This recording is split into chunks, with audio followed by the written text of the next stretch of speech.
अस्सलाम वालेकुम जी, good evening. कैसे हैं आप सब? उम्मीद करता हूँ बिल्कुल खैरियत से होंगे। आज की वीडियो में बड़ी डिटेल में मैं डिस्कस करने जा रहा हूँ कि स्पेन वाहिद ऐसा मुल्क जहाँ पे अगर आप टूरिस्ट वीज़ा पे आए हुए हैं, तो आप उस वीज़ा को स्टूडेंट वीज़ा में चेंज कर सकते हैं। वो कैसे कर सकते हैं, इस वीडियो की डिटेल में चल के आपको बताता हूँ।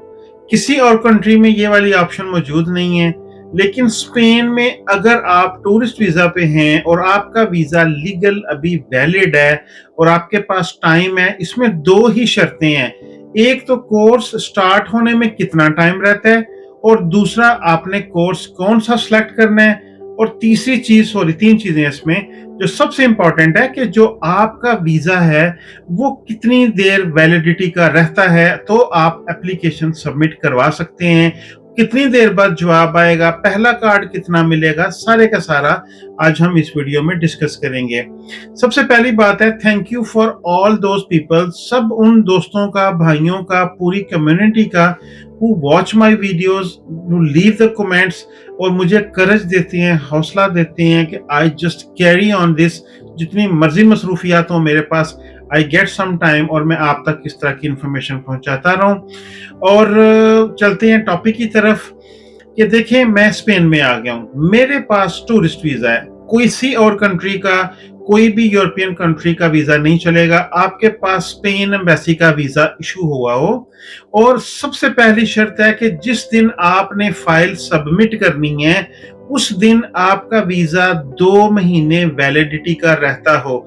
60 दिन का वीजा आपके पास वैलिड होगा तो आप एप्लीकेशन जमा करवा सकेंगे स्पेन के एक्स्ट्रा एरिया में। और दूसरी चीज आपने ये देखनी है कि आपका कोर्स स्टार्ट होने में 2 माह से कम ना रह गए हों। मैंने जो कोर्स सेलेक्ट किया है, मैंने जिस कोर्स की फीसेस पे की हैं, वो कोर्स 2 महीने से कम, ये नहीं हो कि उस कोर्स को स्टार्ट होने में 1.5 महीना रह गया तो मैं अपनी फाइल सबमिट करवा रहा हूं। नहीं, आपका कोर्स स्टार्ट होने में 2 महीने रहते हो मिनिमम और आपका वीजा भी 2 महीने वैलिड हो, तो फिर आप ये वाली एप्लीकेशन दे सकते हैं जब आप स्पेन में मौजूद होंगे। ये नहीं कि मेरे पास टूरिस्ट वीजा है, मैं विजिट करके वापस चला गया अपने कंट्री में और मैं वहां से फाइल प्रोसेस करवा रहा हूं। बिल्कुल ऐसा नहीं होगा। आपकी फाइल सबमिट स्पेन में होगी, आप फिजिकल स्पेन में मौजूद होने चाहिए, आप स्पेन में एंट्री कर चुके हों, आपके पास 60 दिन का वैलिड वीजा हो। आपको पता है जो लॉन्ग टर्म टूरिस्ट वीजा होता है वो 3 महीने का होता है, 90 डेज वैलिडिटी या 180 दिन की वैलिडिटी। ये अब आपने देखना है कि आपके पास कौन सी कैटेगरी है। दूसरी चीज आ गई कि आपका 2 महीने का हमको आपको टाइम बता दिया। अब इसमें डॉक्यूमेंट्स कौन से चाहिए? सबसे पहली जो चीज आपको चाहिए वो ये चाहिए कि आपके पास 700 यूरो 1 महीने की इनकम। मेरा कोर्स किस तरह के होते हैं, बल्कि हम डिटेल से पहले ये चेक कर लेते हैं कि आप किस कोर्स में अप्लाई कर सकते हैं अपना दाखिला, जिसकी वजह से आपका जो वीजा है वो चेंज हो जाएगा टूरिस्ट से स्टूडेंट वीजा में और आपको रेजिडेंस कार्ड मिल जाएगा। सबसे जरूरी चीज है, इसमें जितने डॉक्टरेट हैं, मास्टर्स डिग्री वाले हैं, पीएचडी वाले हैं, या आपके पास नर्सिंग, आपके पास पहले डिप्लोमा है, एक्सपीरियंस है, लेकिन आप नर्सिंग फील्ड में थोड़ा आगे जाना चाहते हैं, आपकी सेटिंग यूनिवर्सिटीज के साथ हो गई है, लोकल अयुंतामिंतो, लोकल ऑटोनोमो, लोकल प्रोविंशियल, जितने भी ऑफिस हैं एजुकेशन के, वहां से वो इदारे रजिस्टर्ड हों, आपको अपना एक्सेप्टेंस लेटर की ऑप्शंस मौजूद हों, तो आपने वो सारे का सारा अरेंज करके ये वाले कोर्सेज इनमें दाखिला करवा के, और आपके पास 1 महीने का 700 यूरो होना चाहिए।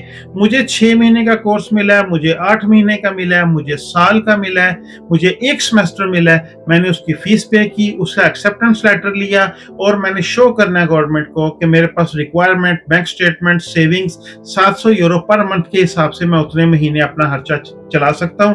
प्लस आपकी जो मेडिकल हेल्थ इंश्योरेंस है, प्राइवेट है या जहां से भी आपने करवाई है, उसका आपने रिकॉर्ड देना है। तो आप अपनी फाइल अपने डॉक्यूमेंट्स के साथ एंटेसिडेंट्स पेनालिस पाकिस्तान का या जिस भी कंट्री से आपका ताल्लुक है, पुलिस कैरेक्टर सर्टिफिकेट भी आपने प्रोवाइड करना है।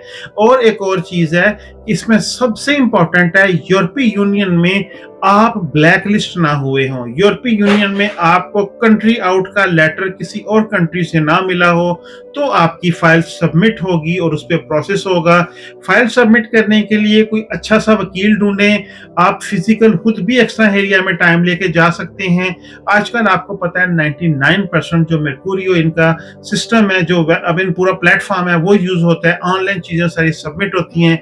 आपका वीजा, आपके पासपोर्ट, आपके डिग्रीज, आपके दाखिले, आपकी बैंक स्टेटमेंट्स, आपकी हर चीज ऑनलाइन स्कैन होकर आपने वकील करना है। 100-150 यूरो फीस लगेगी, आपकी फाइल सबमिट हो जाएगी। 2 महीने के अंदर अंदर आपको जवाब आएगा और जैसे ही एक्स्ट्रा एरिया आपको फेवरेबल देगा, आपने उनको, क्योंकि उनको पता होता है इस बंदे के पास 2 महीने से कम टाइम है, उन्होंने प्रोसेस ही उतनी देर में करना है ताकि आप स्पेन में लीगल रह रहे हैं और लीगल रहते हुए आपको उसका रिप्लाई आए और आप जाके कॉमिसरिया में थाने जाके अपने फिंगरप्रिंट का टाइम लें और अपना रेजिडेंस कार्ड उठा सकें। हम सब जानते हैं कि रेजिडेंस कार्ड पे within 1 week we can work 20 hours legally.